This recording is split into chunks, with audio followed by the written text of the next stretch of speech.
Hola y bienvenidos. Hoy vamos a meternos de lleno con el análisis estructurado. Miren, aunque suene algo clásico, esta metodología es, en esencia, la que nos enseñó a pensar antes de construir software. Es como tener el plano detallado de un edificio, asegurándonos de que todo va a encajar a la perfección, mucho antes de poner el primer ladrillo digital. Esa es la pregunta clave, ¿no? A ver, tanto en la arquitectura como en el desarrollo de software, el enemigo número uno es la complejidad. Si no hay un plan, si no hay una estructura bien definida, lo que nos espera es el caos. Así de simple. La respuesta entonces está en tener un método. Y es justo ahí donde entra el análisis estructurado. La idea detrás es, en realidad, muy simple pero súper potente. Se trata de crear un modelo completo del sistema. Un modelo tan claro que todo el mundo lo entienda, desde los analistas hasta el equipo de desarrollo, antes siquiera de pensar en escribir código. Muy bien, entremos en materia. Para entender por qué apareció esta forma de trabajar, tenemos que hacer un pequeño viaje en el tiempo, a una época bastante agitada para el mundo del software. Pensemos en los años 70.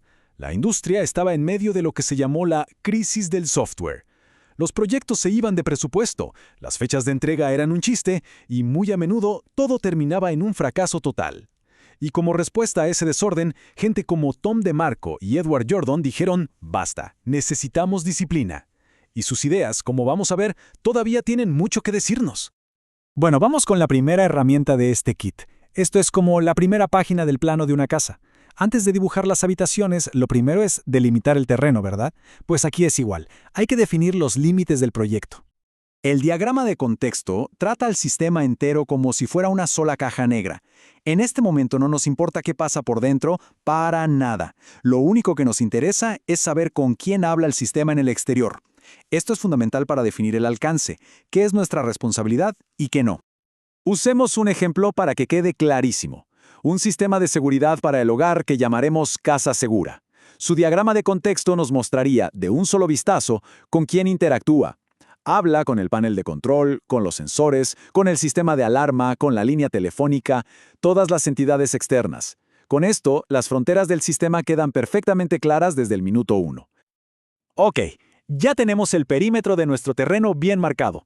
Ahora sí, es el momento de hacer zoom y ver qué hay dentro. Vamos a abrir esa caja negra para entender cómo funciona de verdad. Y aquí es donde la cosa se pone de verdad interesante. Dejamos de ver el sistema como una sola cosa y empezamos a desarmarlo en sus partes principales, a entender cómo se mueven las piezas por dentro. Para esto usamos los diagramas de flujo de datos, los famosos DFDs. Son, literalmente, los planos de planta del software. Nos enseñan cuáles son las funciones principales del sistema y, sobre todo, cómo viaja la información de un proceso a otro. Es como si viéramos las habitaciones y los pasillos de nuestro edificio digital. Si volvemos a nuestro ejemplo de Casa Segura, un DFD de primer nivel rompería esa gran caja negra en, digamos, 4 procesos principales. Uno para configurar el sistema, otro para monitorear los sensores, un tercero para procesar las alertas y un cuarto para generar reportes. ¿Ven? De repente, la estructura interna empieza a tener sentido. Ya tenemos el diseño general, los planos de planta.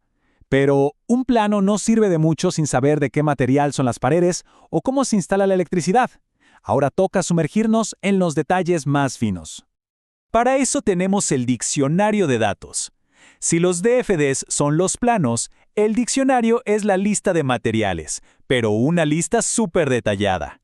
Aquí se define con una precisión casi de cirujano cada pedacito de información que se mueve por el sistema. El objetivo es uno solo: eliminar por completo cualquier ambigüedad. Y para lograr esa precisión, se usa una notación formal, casi como un lenguaje matemático. El signo de igual, por ejemplo, significa se compone de. Las llaves, que algo se puede repetir muchas veces. Los paréntesis, que un dato puede estar o no.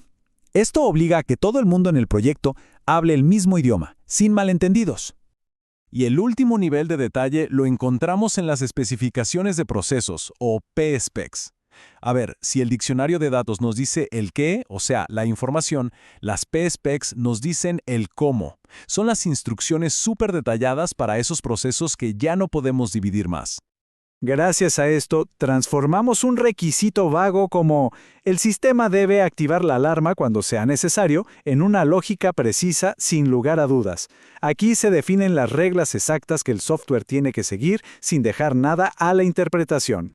Una forma genial de ver esto es con una tabla de decisión. Fíjense que claro, la alarma y la notificación solo se disparan si se cumple una sola combinación de condiciones. Regla 1, el sistema tiene que estar activado y un sensor tiene que detectar movimiento. Cualquier otro caso, no pasa nada, cero ambigüedad. Perfecto. Ahora que vimos todas las piezas, demos un paso atrás para ver la foto completa. Porque lo interesante es que estas herramientas no van por su cuenta, se conectan para formar un modelo único y coherente de todo el sistema. Este es el flujo de trabajo completo. Todo nace de los requerimientos, que nos llevan a definir los límites con el diagrama de contexto. Después, los DFDs modelan cómo fluye todo por dentro. Y al final, el diccionario de datos y las PSPEX le ponen la capa de detalle que es indispensable para construir. Cada paso se apoya en el anterior. Es un modelo sólido. Entonces, la pregunta del millón, ¿todo esto sigue siendo relevante hoy en día? Y la respuesta es un rotundo sí, probablemente más de lo que parece. A ver, aunque hoy usamos otras herramientas, los principios de rigor y claridad son vitales. Son esenciales para darle mantenimiento a sistemas antiguos que no se pueden apagar, son una exigencia legal en industrias como la financiera o la salud, y su lógica de divide y vencerás es la mejor forma de atacar problemas enormes y complejos. Esta frase de Roger Pressman, que es una eminencia en ingeniería de software, lo resume todo a la perfección. Al final del día, estas herramientas son un lenguaje común, un puente para asegurar que lo que el usuario final necesita sea exactamente lo que el equipo de desarrollo va a construir. Y esto nos deja con una última reflexión. En esta época que vivimos de desarrollo ágil, de velocidad, de iteración, ¿tiene sentido hacer un plano tan detallado? ¿O es que quizás esta disciplina, esta costumbre de pensar a fondo antes de actuar, sigue siendo en el fondo el verdadero requisito para que los proyectos más ambiciosos lleguen a buen puerto?